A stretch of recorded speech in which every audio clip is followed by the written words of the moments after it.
स्वागत है आप सभी का आपके अपने YouTube चैनल शिक्षक शिक्षा में, जहां आप डीएलएड, बीएड एवं टीचर एजुकेशन से संबंधित विभिन्न प्रकार के न्यूज को प्राप्त करते हैं।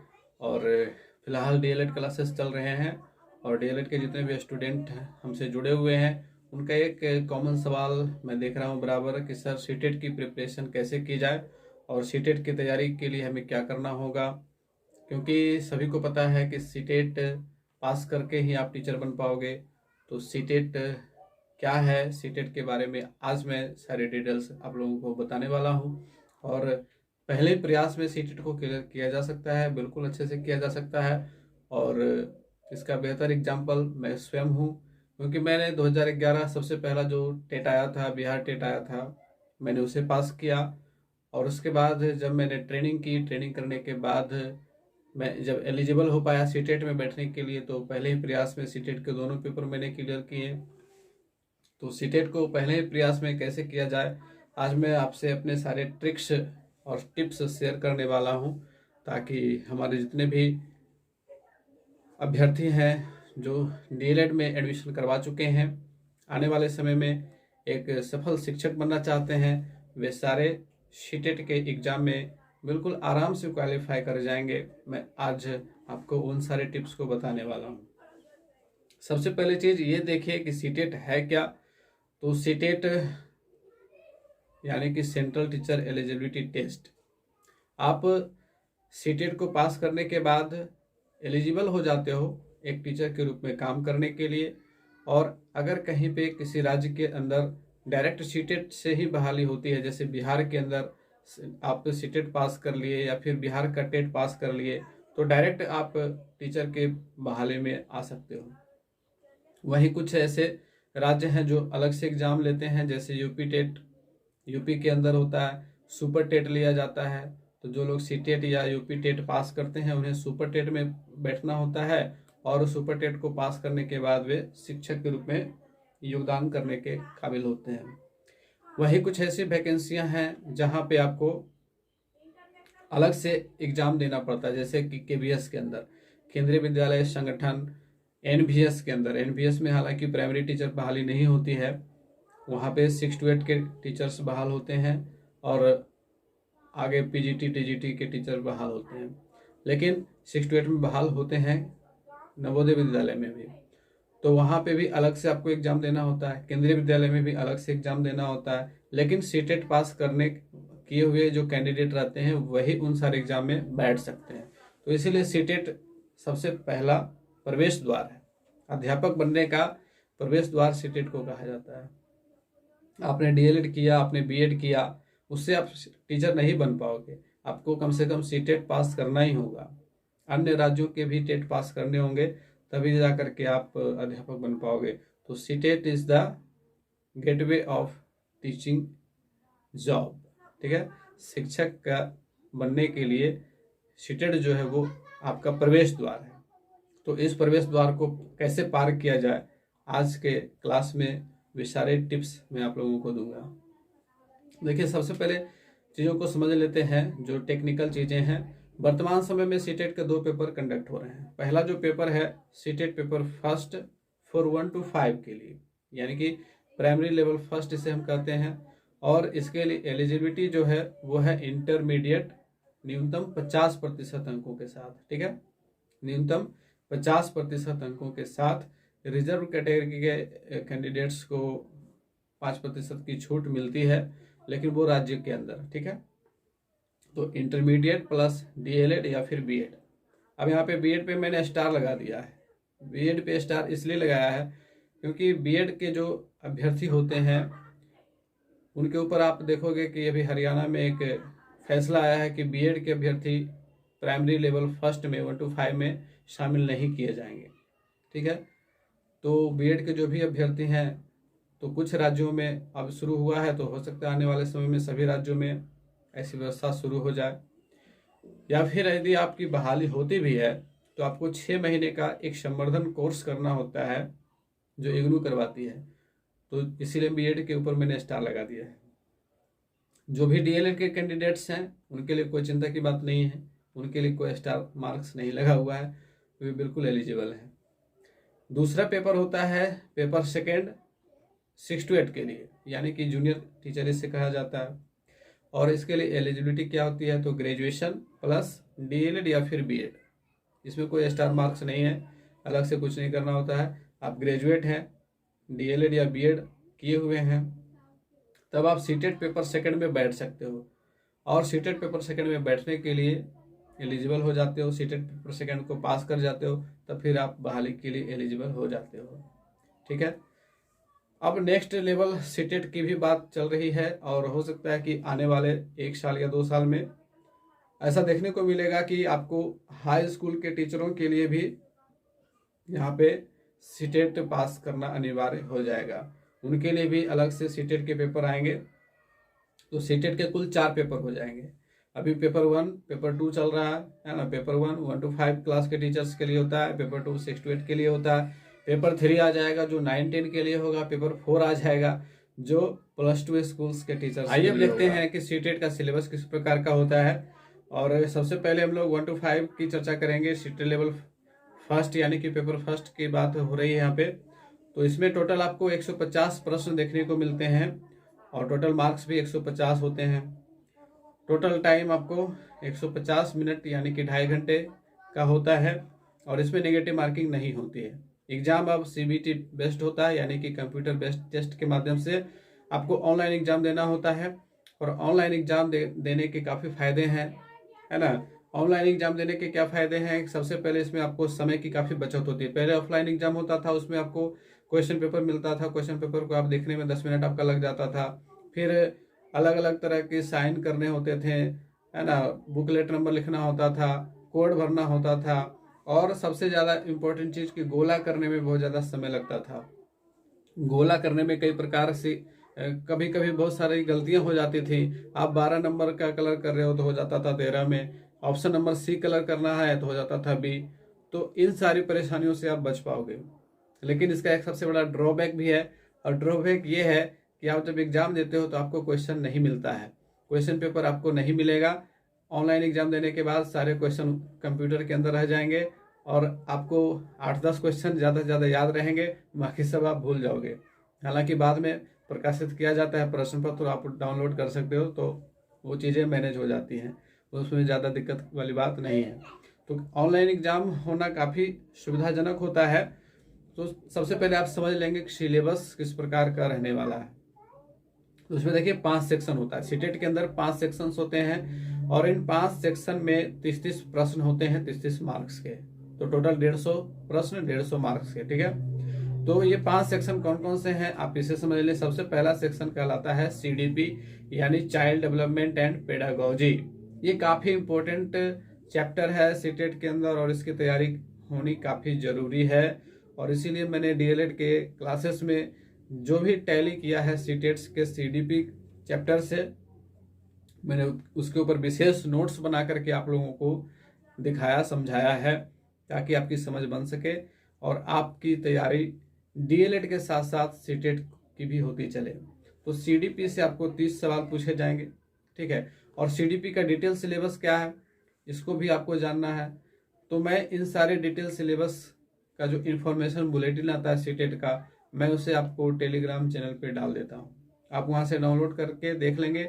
और CDP में लगभग 21 से 22 चैप्टर पढ़ने होते हैं। प्रत्येक चैप्टर को आपको कैसे पढ़ना है, कहाँ से पढ़ना है, कौन से बुक से पढ़ना है, इसके बारे में भी मैं आगे बताता हूँ।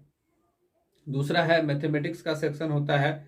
मैथमेटिक्स का सेक्शन सबके लिए होता है, सबके लिए अनिवार्य है। 30 प्रश्न आते हैं, और 30 प्रश्न में से 15 प्रश्न कंटेंट से रहते हैं, और 15 प्रश्न पेडागोजी से रहते हैं। कंटेंट का मतलब आपको सीधे सीधे सवाल रहता है मैथ से जुड़ा हुआ, जिसमें आपको विभिन्न प्रकार की संख्या पद्धति से सवाल रहता है, LCM HCF से सवाल रहता है। जो भी हो, आप पिछले वर्षों के प्रश्न पत्र को डाउनलोड करके देख सकते हो कि किस प्रकार के प्रश्न पूछे जाते हैं।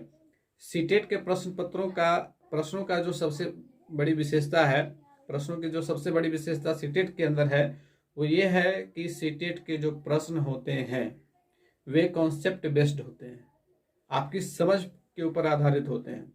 SSC के मैथ्स आपने बनाए होंगे, विभिन्न प्रकार के कंपटीशन के मैथ्स बनाए होंगे, रेलवे के मैथ्स बनाए होंगे, जहाँ ट्रिक के द्वारा मैथ्स बना दिया जाता है। सीटेट के अंदर कोई भी ट्रिक काम नहीं करता है। सीटेट के अंदर काम करती है आपकी समझ। आपकी समझ कितनी बेहतर है, चीज़ों को आप किस प्रकार से समझते हो और कितनी एक्यूरेट तरीके से, कितने स्पीड से आप बना सकते हो, उसकी जांच होती है सीटेट के अंदर। सीटेट के जो मैथ्स होते हैं उसमें आपको लंबा कैलकुलेशन करना होता है। ठीक है, बच्चों को जिस प्रकार आप हिसाब देते हो उसी प्रकार से हिसाब आपको मिलेगा। वहाँ पे कोई ट्रिक काम नहीं करेगा। आपको कैलकुलेट करना होगा जितनी ज़्यादा तेजी से, जितनी ज़्यादा स्पीड के साथ और जितनी ज़्यादा सही तरीके से आप कैलकुलेट करोगे, आप उतना ज़्यादा बेहतर मार्क्स लाओगे मैथ्स के अंदर। और 15 प्रश्न जो होते हैं वो पेडागोजी से होते हैं। तो पेडागोजी और कंटेंट 2 सेक्शन होता है मैथ्स के अंदर। ठीक है, तीसरा सेक्शन है ईवीएस का, और थोड़ा सा इसे जूम कर लेता हूँ। ईवीएस के सेक्शन में भी आपको 30 प्रश्न देखने को मिलते हैं। ईवीएस यानी इन्वायरमेंटल स्टडीज, और इन्वायरमेंटल स्टडीज की तैयारी के लिए आपको 3, 4, 5 क्लास 3, 4, 5 में भी ये चलता है। ठीक है, तो 3, 4, 5 एनसीईआरटी का आपको डाउनलोड कर लेना है। इसका एनसीईआरटी का ऐप आता है। एनसीईआरटी के ऐप को आप डाउनलोड कर लो और 3, 4, 5 क्लास के ईवीएस को डाउनलोड करके आप उसे पूरा पढ़ें। ठीक है, सीटेट के ईवीएस की तैयारी आपकी इससे होगी। इसमें भी 2 सेक्शन होते हैं। पहला सेक्शन ईवीएस एनसीईआरटी का होता है जिसमें एनसीईआरटी से जुड़े हुए सवाल पूछे जाते हैं, और दूसरा सेक्शन जो है वो पेडागोजी का होता है। पेडागोजी से भी सवाल पूछे जाते हैं। ईवीएस में थीम है और टोटल 6 थीम है। इन 6 थीम के आधार पर ही ईवीएस के बुक बनाए गए हैं। तो 3, 4, 5 इन तीनों क्लास में इन 6 थीम के आधार पर किताब आपको मिल जाएगी। इन किताबों को पढ़ने के बाद जो भी इम्पोर्टेंट पॉइंट्स होंगे, जो इम्पोर्टेंट नॉलेज होगी, आप उसे नोट करते चलेंगे और अपना नोट्स बनाएंगे। हालांकि इसके ऊपर क्लासेस भी आपको मिल जाएंगे। मेरे भी सीटेट वाले चैनल पे आपको इसके क्लासेस मिलेंगे। कुछ पूरे क्लासेस अभी तक नहीं आए हैं क्योंकि काफ़ी बिजी शेड्यूल रहता है, और इधर से मैंने डीएलएड के जो क्लासेस स्टार्ट किए हैं तो फिर सीटेट पे भी क्लासेस नहीं मैं डाल पा रहा हूँ। हालांकि ईवीएस के ऊपर और भी जो भी सब्जेक्ट्स हैं उसके ऊपर भी क्लासेस जल्द आएंगे, उसके ऊपर भी, तो वहाँ भी तैयारी आपकी हो जाएगी। अब इसके बाद है 2 लैंग्वेज पेपर। चौथा और 5वां जो सेक्शन है वो 2 लैंग्वेज पेपर का है। Language paper first, language paper second. हमारे इधर जो भी उत्तर भारत के लोग हैं, जो कैंडिडेट्स हैं, वे अमूमन हिंदी और अंग्रेजी रखते हैं। जिनकी हिंदी अच्छी है लैंग्वेज पेपर फर्स्ट में वे हिंदी रखते हैं, जिनकी अंग्रेजी अच्छी है वे लैंग्वेज पेपर फर्स्ट में अंग्रेजी रखते हैं। हालांकि इससे कोई फर्क नहीं पड़ता, दोनों ही प्रश्न में कोई अंतर नहीं देखने को मिलता है। आप चाहे हिंदी रखो या फिर इंग्लिश रखो, प्रश्नों का सिलेबस सेम रहता है, प्रश्नों के स्टैंडर्ड भी सेम रहते हैं। ऐसा नहीं है कि लैंग्वेज पेपर फर्स्ट की हिंदी काफ़ी ज़्यादा हार्ड होती है और सेकंड में इजी होती है, ऐसा कुछ नहीं है। तो लैंग्वेज पेपर फर्स्ट और लैंग्वेज पेपर सेकंड, ये 2 लैंग्वेज पेपर होते हैं। इसमें आप अपने अनुसार से 22 भाषाएं टोटल हैं सीटेट के अंदर। अब 22 भाषाओं में से आप कौन से वो 2 भाषाएं आपकी पकड़ में हैं जिसमें आप बहुत अच्छा मार्क्स गेन कर सकते हो, बहुत अच्छा प्रदर्शन कर सकते हो, आपको वो चुन लेना है। हो सकता है कि आपकी संस्कृत काफ़ी अच्छी हो, आपकी हिंदी अच्छी हो, तो आप इंग्लिश ना चुन करके हिंदी संस्कृत चुन सकते हैं। हो सकता है कि आपकी उर्दू काफ़ी अच्छी हो और हिंदी अच्छी हो, तो आप हिंदी उर्दू चुन सकते हैं। इसी प्रकार से आपको लैंग्वेज कम्बिनेशन चुनना है। यहाँ पे ध्यान ये रखना है कि पेपर फर्स्ट में आपने जिस लैंग्वेज को चुना है उसका क्वेश्चन नंबर 91 से 120 रहेगा। लैंग्वेज पेपर सेकंड में आपने जिस सब्जेक्ट को चुना है उसका क्वेश्चन नंबर 121 से 150 होगा। ऑनलाइन मोड में अब दिक्कत नहीं है, ऑफलाइन मोड में काफ़ी ज़्यादा कन्फ्यूजन होता था, क्योंकि हिंदी इंग्लिश को छोड़ करके यदि आप अलग आपने कोई लैंग्वेज पेपर लिया है तो उसका अलग से बुकलेट लेना पड़ता था और उस बुकलेट की एंट्री करनी पड़ती थी। काफ़ी ज़्यादा पेचीदा मामला था वो, लेकिन ऑनलाइन मोड होने से इसमें काफ़ी सहूलियत हो गई है। तो ये पेपर फर्स्ट का सिलेबस था। पेपर सेकंड का भी सिलेबस सेम है। आप यहाँ देखोगे पेपर सेकंड में भी PRT level second, total question 150, marks 150, time भी 150 यानी कि 2.5 घंटे, नो नेगेटिव मार्किंग। सॉरी यहाँ पे जी छूट गया नेगेटिव में। अब यहाँ पे देखेंगे सिलेबस, तो सिलेबस आपको सीडीपी के अंदर भी 30 प्रश्न पूछे जाएंगे और पेपर फर्स्ट पेपर सेकंड दोनों के सीडीपी का लेवल सेम है। अंतर केवल इतना है कि पेपर फर्स्ट में बच्चों की आयु कितनी होगी, 10 से 11 वर्ष तक, ठीक है। उसके बाद 11 वर्ष से आगे, 10 वर्ष से आगे 6, 7, 8 के बच्चों की जो आयु है वो उस आयु के अनुसार आपको CDP का लेवल सेकंड से प्रश्न पूछे जाते हैं। तो बस यहाँ पे यही डिफरेंस है, बाकी सारे सिलेबस सेम है, सारे चैप्टर सेम है, कुछ भी अलग नहीं पढ़ना है। CDP के अंदर पेपर फर्स्ट या पेपर सेकंड में दोनों चीजें सेम है। अब दूसरा जो सेक्शन होता है वो होता है मैथ साइंस का या फिर आर्ट्स का, सोशल स्टडीज का। तो जो कैंडिडेट साइंस पढ़े हुए हैं, मैथ्स पढ़े हुए हैं, वो चुनेंगे दूसरा मैथमेटिक्स प्लस साइंस का। ये फॉर्म भरते समय ही वहाँ पे क्लियर हो जाता है, ठीक है। जब आप अप्लाई करोगे सीटेट में, तो यदि आप साइंस के स्टूडेंट्स हैं तो आप मैथ्स और साइंस को वहाँ पे सिलेक्ट करेंगे, और यदि आप सोशल स्टडीज के स्टूडेंट हैं, आर्ट्स के स्टूडेंट हैं, तो आप सोशल स्टडीज चुनेंगे। दोनों से आपको 60-60 प्रश्न मिलते हैं, यानी कि जिन्होंने अगर मैथ साइंस लिया है तो उन्हें मैथ साइंस में 60 प्रश्न देखने को मिलेंगे, और जिन्होंने सोशल स्टडीज लिया है उन्हें 60 प्रश्न सोशल स्टडीज में आएंगे। ऑफलाइन में इसमें भी काफी लफड़ा था, एक ही प्रश्न पत्र में आपको मैथ साइंस और सोशल स्टडीज के प्रश्न दिए हुए रहते थे, और कैंडिडेट सोशल स्टडीज का है और बना रहा है मैथ और साइंस। बाद में उसे पता चलता था कि अरे 5 प्रश्न बनाने के बाद उसको ध्यान में आया कि ये तो मैथ का आ गया, मैंने तो मैथ लिया ही नहीं था, मेरा तो सोशल स्टडीज है। ये भी लफड़ा था पहले, लेकिन अब ऑफलाइन मोड खत्म होने के बाद ये सारी परेशानियां दूर हो गई। अब आपको सोशल स्टडीज आपने लिया तो सोशल स्टडीज के ही प्रश्न आपको आएंगे, साइंस आपने लिया तो साइंस के ही सवाल आएंगे। लैंग्वेज पेपर 2 उसी प्रकार से है, तीसरे और चौथे सेक्शन में 30-30 प्रश्न आपको 2 लैंग्वेज पेपर से रहेंगे। कुल 150 प्रश्न आपको पेपर सेकंड में भी देखने को मिलते हैं। तो ये सिलेबस हो गया।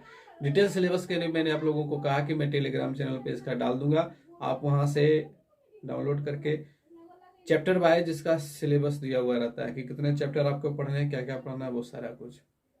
अब बात करेंगे कि इसकी तैयारी कैसे करेंगे, और तैयारी कैसे करेंगे इससे पहले आप एक चीज जान लें कि सीटेट में आपका मार्क्स जितना बेहतर होगा आपको उतना ज़्यादा फायदा होने वाला है। बहुत सारे लोग कहेंगे आपको कि सीटेट में केवल पास हो जाओ वही काफ़ी है, 90 मार्क्स प्राप्त कर लो वही काफ़ी है। नहीं, मैं आपको प्रूफ के साथ यहाँ दिखाने वाला हूँ कि सीटेट के मार्क्स जितने ज़्यादा होंगे आपको उतना ज़्यादा फायदा होगा। क्या फायदा होगा, यदि आप 90% से एबव मार्क्स लाते हो सीटेट के अंदर, तो आपको बहाली के समय 10 बोनस अंक मिलते हैं, 10 बोनस अंक मिलते हैं। यदि आपका एवरेज 71 बन रहा है, एवरेज कैसे निकाला जाता है, यदि आप PRT लेवल फर्स्ट में बहाल हो रहे हो तो आपके मैट्रिक, इंटर प्लस DLED या फिर BEd आपने जो भी प्रशिक्षण किया है, इन तीनों का परसेंटेज जुटेगा, 3 से डिवाइड होगा, वो एवरेज आ गया, ठीक है। मान लिया जाए कि आपका एवरेज 71% आ रहा है और आपने सीटेट में 90% से एबव स्कोर किया है, तो आपको 10 बोनस मार्क्स मिलेंगे, और 71 में 10 जुड़ जाएगा, कितना हो जाएगा, 81, है ना। 81 आपका मेरिट पॉइंट बनेगा, 81%। आप अपने पैनल में टॉप पे चले जाओगे। और जिन्होंने 55% लिया उन्हें 2 बोनस मार्क्स मिलेंगे, और उनका भी अगर 71% बन रहा है तो उनको मिलेगा 2 बोनस अंक, उनके होंगे 73। दोनों कैंडिडेट के 71% एवरेज थे, लेकिन सीटेट में एक ने गेन किए 55% से लेकर के 69.99 के अंदर, और दूसरे ने गेन किया 90% से एबव मार्क्स। तो पहले को मिलेगा 2 बोनस अंक, दूसरे को मिलेगा 10 बोनस अंक। तो पहले का परसेंटेज हो जाएगा 73, दूसरे का हो जाएगा 81, पहला नीचे, दूसरा टॉप पर। तो ये कमाल है सीटेट के अंकों का, ठीक है। बिहार के अंदर जो भी बहाली अभी तक हुई है उन सारी बहाली में आपको इसके प्रूफ देखने को मिलेंगे। मैं अभी आपको स्क्रीन पे दिखा रहा हूँ कि जिस प्रकार से अभी तक की बहाली हुई है, आप देख सकते हो स्क्रीन के ऊपर कि किस प्रकार से मेरिट पॉइंट तैयार किए जाते हैं और बोनस अंक मिला हुआ है या नहीं मिला हुआ है। जितने भी कैंडिडेट सीटेट में जिस प्रकार से परसेंटेज उनको मिला है उसी प्रकार से बोनस अंक मिला हुआ है। तो 90% से एबव जो मार्क्स लाते हैं उन्हें 10 बोनस अंक मिलता है, 80 से 89.99% तक जिनका मार्क्स होगा उन्हें 6 बोनस अंक मिलेंगे। 70% से लेकर के 79.99% तक अगर है तो 4 बोनस अंक मिलेंगे, और 55 से लेकर के 69.99% तक है तो 2 बोनस अंक मिलते हैं। ये बिहार की बहाली के अंदर ये इसका प्रूफ मैंने दिखा दिया है। तो सीटेट में आप जितना ज़्यादा बेहतर प्रदर्शन करोगे, जितना ज़्यादा परफॉर्मेंस आपका बेटर होगा, आपके मेरिट का भी लेवल में जो पैनल बनेगा उसमें आपका लेवल उतना ही ज़्यादा हाई रहेगा। तो आपको फोकस करना है, अभी से ही आपने डीएलएड में एडमिशन लिया है तो आप डीएलएड के सिलेबस को देखते हुए, डीएलएड की तैयारी को देखते हुए साथ में सीटेट की तैयारी आप करते चलें, ताकि 2 वर्षों के बाद जब आप सीटेट के एग्ज़ाम में बैठोगे तो वहाँ पे आपको एक भी प्रश्न ऐसा ना लगे कि मैं नहीं जानता हूँ, मैं अपरिचित हूँ। सारे प्रश्न आपको जाने पहचाने लगे और सारे प्रश्नों के जवाब आप दे पाएँ। लगभग 90% से अगर ज़्यादा आप स्कोर करते हो तो 10 बोनस अंक आपको मिल जाएंगे। 1 बोनस अंक अगर भी मिलता है, 1% भी अगर आप ऊपर चढ़ जाते हो तो काफ़ी बड़ी बात होती है।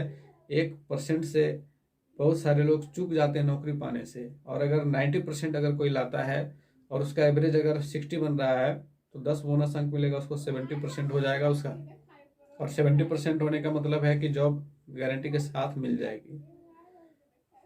तो अब देखिए हम लोग बात करेंगे कि कैसे तैयारी की जाए, है ना, क्योंकि सबसे ज़रूरी चीज़ है कि तैयारी कैसे करनी है। और सीटेट के अंदर तैयारी करने के लिए कुछ चीज़ों को समझना होता है, क्योंकि ये सब जितने भी प्रश्न रहेंगे सीटेट में आपको, वे सारे कॉन्सेप्ट बेस्ड रहेंगे, है ना। तो पहले प्रयास में सीटेट कैसे क्लियर करें, इसके लिए जो स्ट्रेटजी मैंने तैयार की है आप उसे फॉलो करेंगे। सबसे पहला, रीड द सिलेबस केयरफुली। मैंने आपको कहा कि सिलेबस में आपको टेलीग्राम पे डाल दूंगा, व्हाट्सएप में भी डाल दूंगा, आप जहाँ से सुविधा हो आप वहाँ से डाउनलोड कर लें। और डाउनलोड करने के बाद आपको पूरा केयरफुली उसको पढ़ना है और आप नोट करते चले। आप एक सीटेट की अलग कॉपी बनाएं और उसमें सिलेबस को पहले नोट कर लें। सेक्शन वाइज सीडीपी में 21 चैप्टर पढ़ने हैं तो उन 21 चैप्टर्स के नाम हिंदी और अंग्रेजी दोनों में लिखें। मेरा ये सजेशन रहेगा कि हिंदी अंग्रेजी दोनों में लिखें, चाहे आप का बैकग्राउंड कुछ भी हो उसको छोड़िए, हिंदी अंग्रेजी दोनों को लेकर के चलना आपको, ठीक है, क्योंकि हिंदी अंग्रेजी में ही सवाल आपको देखने को मिलते हैं स्क्रीन पे। और अगर आपको कहीं पे हिंदी में परेशानी हो रही है तो आप अंग्रेजी से समझ सकते हो, अंग्रेजी में परेशानी हो रही है तो हिंदी से समझ सकते हो। तो हिंदी अंग्रेजी को लेकर के चले, साथ में लेकर के चले, आपकी ज़्यादा अच्छे से तैयारी हो पाएगी। तो सिलेबस को सबसे पहले आपको एकदम ध्यान से पढ़ना है, नोट कर लेना है। सीडीपी के अंदर क्या क्या पढ़ना है, मैथ्स के अंदर क्या क्या पढ़ना है, ईवीएस में क्या क्या पढ़ना है, लैंग्वेज पेपर फर्स्ट और लैंग्वेज पेपर सेकंड में क्या पढ़ना है। लैंग्वेज पेपर में आपको जो है 15 प्रश्न केवल कॉम्प्रिहेंशन से रहेंगे, 2 पैसे दिया हुआ रहेगा, 2 पैसे से 15 प्रश्न रहेंगे और उसी में पैसे से ही ग्रामर पूछ लिया जाएगा। तो पैसे का ज़्यादा से ज़्यादा अभ्यास करना होगा लैंग्वेज पेपर के लिए। दूसरा स्टेप है डाउनलोड प्रीवियस ईयर क्वेश्चंस। कम से कम 5 वर्षों के आप प्रीवियस ईयर क्वेश्चन को डाउनलोड कर लें, और सीटेट के वेबसाइट पे ही आपको मिल जाएगा। 2018 का मिल जाएगा, 19 का मिल जाएगा, 20 का मिल जाएगा, दिसंबर 2021 का, जनवरी 2021 का मिल जाएगा। दिसंबर वाला तो अभी ख़त्म ही हुआ है, कुछ दिनों में इसे भी डाल दिया जाएगा। तो ये सारे प्रश्न पत्र आप डाउनलोड कर लें, भी आंसर की के साथ डाउनलोड करना है। ऐसा नहीं कि केवल प्रश्न पत्र डाउनलोड कर लिए, है ना। आप जिस सेट का क्वेश्चन डाउनलोड करेंगे, मान लीजिए आई सेट का है तो आई का जो आंसर की रहेगा उसी के साथ मिलान करना है ना। तो आपको previous year questions, previous year answer की के साथ डाउनलोड कर लेना है, और इसके बाद टेस्ट करना है अपने आप को, ठीक है। टेस्ट कैसे करना है इसकी चर्चा हम आगे करेंगे। और इसके बाद आपको अपने वीकनेस के अकॉर्डिंग आपको प्रैक्टिस करनी है। जब आप टेस्ट करोगे खुद को तो आपको वहाँ पे चेक भी करना है। चेक कैसे करेंगे आइए इसकी चर्चा करते हैं। तो अब देखिए प्रीवियस ईयर कैसे सॉल्व करेंगे, इसका मैं बहुत अच्छे से तरीका स्टेप बाय स्टेप बता रहा हूँ। सबसे पहला तो प्रीवियस ईयर आप ले लें, आप इसे हार्ड कॉपी में ले लें, ज़्यादा बेहतर होगा, या फिर मोबाइल में भी है तो आप मोबाइल में ही रख लें, कोई दिक्कत नहीं है। आपको टेस्ट देने के लिए 3 घंटा आपको अपने आप को रिजर्व रखना पड़ेगा। Do not get disturb next 3 hours. अगले 3 घंटों के लिए आपको बिल्कुल भी डिस्टर्ब नहीं होना है। अपने आप को कमरे में बंद कर लें, और जो भी मोबाइल्स हैं आपके आसपास, जो भी गैजेट हैं जो आपको डिस्टर्ब करेंगे, उनको फ्लाइट मोड में कर दें। उनसे आप दूरी बनाएं। ठीक है, क्वेश्चन यदि आपका क्वेश्चन मोबाइल में है तो मोबाइल को फ्लाइट मोड में रख लें। ठीक है, टाइम देखने के लिए मोबाइल की ज़रूरत पड़ेगी या फिर घड़ी की ज़रूरत पड़ेगी। तो प्रीवियस ईयर सॉल्व करने का तरीका मैं यहाँ पे आपको बताने वाला हूँ। अब जो है सेक्शन वाइज आपको क्वेश्चन सॉल्व करना है। ठीक है, सीडीपी के अंदर जो भी 30 प्रश्न है उसको आप सॉल्व करते चलें। सेक्शन वाइज आप प्रश्नों को सॉल्व करते चलें। साथ में आपको अपनी टाइमिंग नोट करनी है। जैसे कि आपने सीडीपी के 1 से लेकर के 30 प्रश्न आपने बनाए तो आपको कितना देर लगा। मान लीजिए कि आपको 25 मिनट लग रहा है तो आप 25 मिनट नोट कर लेंगे अलग से। ठीक है, फिर मैथ्स के क्वेश्चन आप बनाएं, 31 नंबर से 60 नंबर तक आपको मैथ मिलेगा। मान लीजिए कि मैथ बनाने में आपको 40 मिनट्स लग रहे हैं तो आप 40 मिनट्स लिखेंगे। इसके बाद ईवीएस में आपको कितना टाइम लगा, फिर language paper first, language paper second में आपको कितना टाइम लगा। पांचों सेक्शन को जोड़ करके आपके जो टाइमिंग है वो 2.25 घंटे से ज़्यादा नहीं होने चाहिए। ठीक है, 2 घंटा 45 मिनट मैक्सिमम होना चाहिए, उससे ज़्यादा नहीं होना चाहिए। इतने टाइम के अंदर आपको पूरा बना लेना है। शुरुआत में हो सकता है ज़्यादा टाइम लगे, शुरू में टाइम लगेगा ज़्यादा, क्योंकि शुरुआत में चीज़ों को समझने में ज़्यादा परेशानी होती है। लेकिन प्रयास करने के बाद 3-4 बार जब आप प्रयास करोगे तो फिर आप टाइम के अंदर सॉल्व करना शुरू कर दोगे। शुरुआत में हो सकता है ज़्यादा टाइम लगे, तो उसमें ज़्यादा दिक्कत नहीं है। अब इसके बाद क्या करना है, आप प्रत्येक सेक्शन के टाइमिंग को आप देखें, आपको पता चल जाएगा कि किस सेक्शन में आपका टाइम ज़्यादा लग रहा है। आपको उस सेक्शन में अपनी स्पीड बढ़ानी होगी। शुरुआत में टाइम ज़्यादा लगेगा ही। अब जो है आपने जो टेस्ट दिया है, आपके अपने आंसर को ऑफिशियल आंसर की से चेक करना है। ऑफिशियल आंसर की आप डाउनलोड करके रखेंगे, उससे चेक करेंगे और प्रत्येक सेक्शन में आपने कितना स्कोर किया है उसको भी देखेंगे।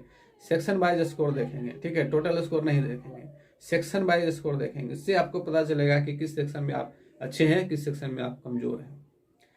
अब आप चेक करें कि किस सेक्शन में आपके सबसे कम मार्क्स आए हैं, उस सेक्शन में आपको अधिक प्रैक्टिस की जरूरत है।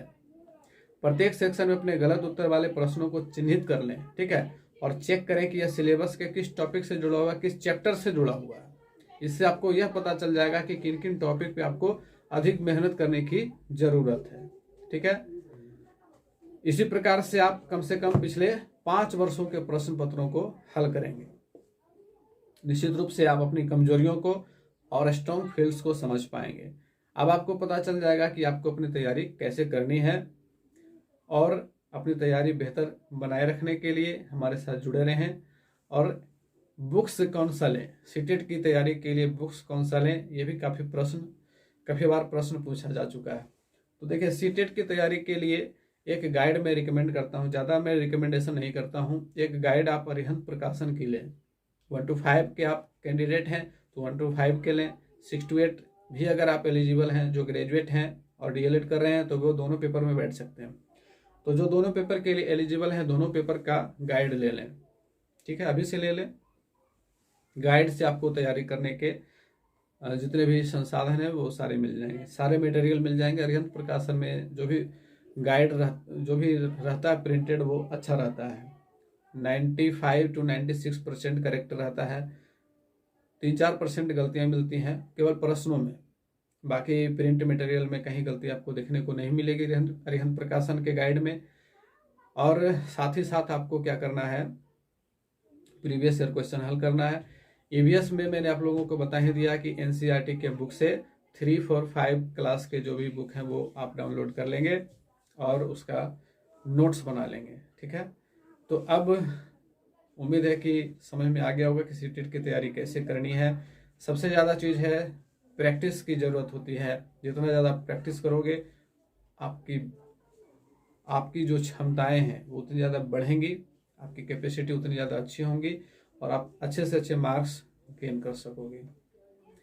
तो आप शुरुआत करें और हमें कमेंट करके बताएं कि आपको मेरा सुझाव कैसा लगा, और 3-4 बार प्रयास करने के बाद आप कैसा फील कर रहे हो ये मुझे कमेंट करके बताते रहें। और आप सीटेट के प्रश्न को जब आप हल कर रहे हो तो आपको कैसा लग रहा है, जब आप फाइनल एग्जाम में बैठोगे तो क्या आप उसमें पास कर जाओगे या नहीं कर पाओगे। यदि आपके मन में कुछ डर है तो उसे भी खुल करके बताएं, ताकि मैं आपको मोटिवेट कर सकूं। बिल्कुल डरने की कोई ज़रूरत नहीं है, और मेरा जितना सहयोग हो सकेगा मैं आप लोगों को दूंगा। तो बने रहेंगे हमारे साथ, मिलते फिर से अगले क्लास में, तब तक के लिए गुड बाय, टेक केयर।